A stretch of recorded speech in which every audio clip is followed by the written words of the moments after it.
think that money is always something I'm striving for, making sure that I'm making a good salary, making sure that I am taking care of my responsibilities, and then making sure that I have excess to take care of other people. It's something that allows me to do the things I want to do in life, and it is a privilege to have it, and if I have it, like, I want to spend it. I grew up, and my dad is very much the saver and like do all these things. My mom is the shopper, and so I kind of picked up a little bit of both, where I can save money and make sure that I've got my like 401k and got some savings going. But if it's in my bank account, it's time to party. It's time to do something, whether it's go on trips, whether it's eat out. And so it has been a wild experience trying to figure out how to balance those two extremes. I think I remember us doing some like sort of exercises on this topic, because I don't think I'd ever really thought about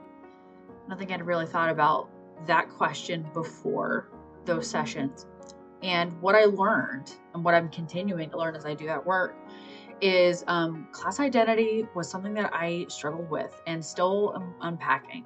So I grew up on the southeast side of Nashville in a little bedroom community called Laverne, which was kind of like a border community in itself. Like, we were just across the county border, so like we weren't cool enough to be Nashville school district, but the rest of Rutherford County, that is like a little bit more well off than the city, we were like viewed as the embarrassment of the rest of the county. And of course, that was probably connected to, it was a very large immigrant community.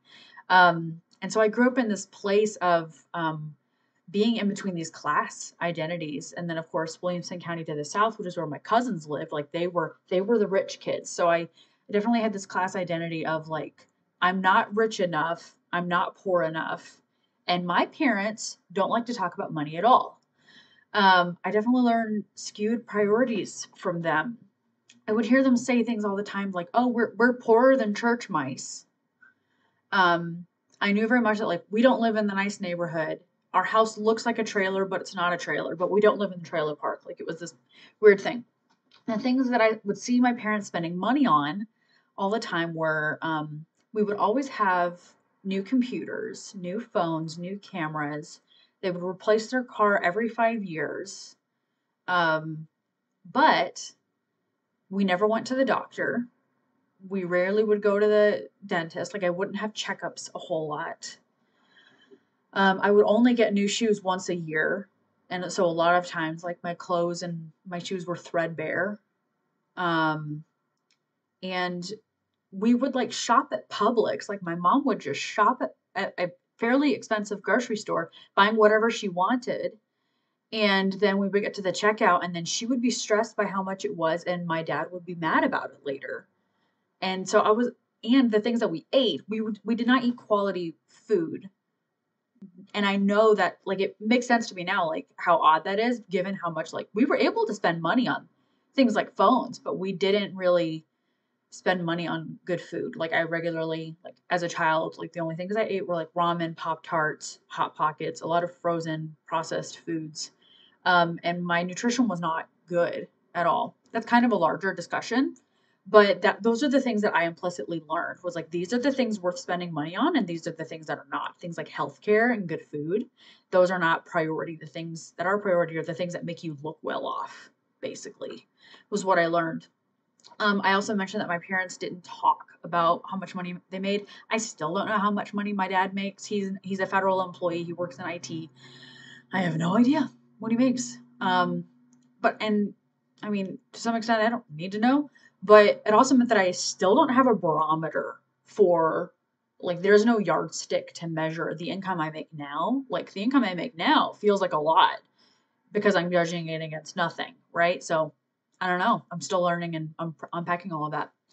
And I think that because I didn't talk about money, I implicitly learned that money is mysterious and scary. It's also inappropriate to talk about it. And I also always heard about how, like, oh, our family in Williamson County, they have so much money and they're so much more well off than us. And there was always a little bit of judgment for that. Like, so I grew up with this implicit association that rich people are bad people.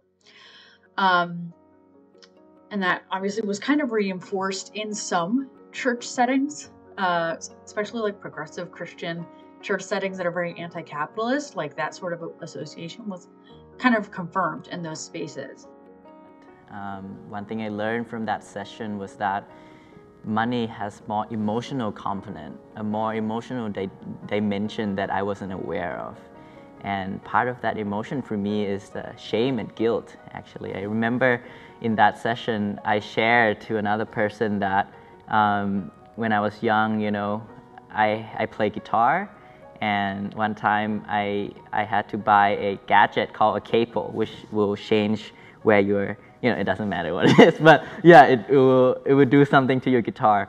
And I went out to buy it for myself. My dad gave me some money, right? And so I was deciding between the lower end one, the higher end one, the super higher end one, and I was like, how do I know which one to buy, right? And then I ended up buying the super higher ended one, and then I came back to my dad and told him how much it was. It was like $30 or something, which is kind of high for the gadget. And so that sense of shame, although like my father wasn't like, oh, that's, bad, or you did a bad job, but my sense of like, I wanted the best one out of something, right? And so this emotional attachment to money in terms of when I buy things have come to the fore in that session. And part of that, I think, is also the contradiction and the paradox I was saying earlier. Is like, I don't want to buy this. I have shame and guilt, but at the same time, I feel entitled to it, right? I feel like attached to nice things. And so those has come to the fore and what I've been working through since, in a way, yeah.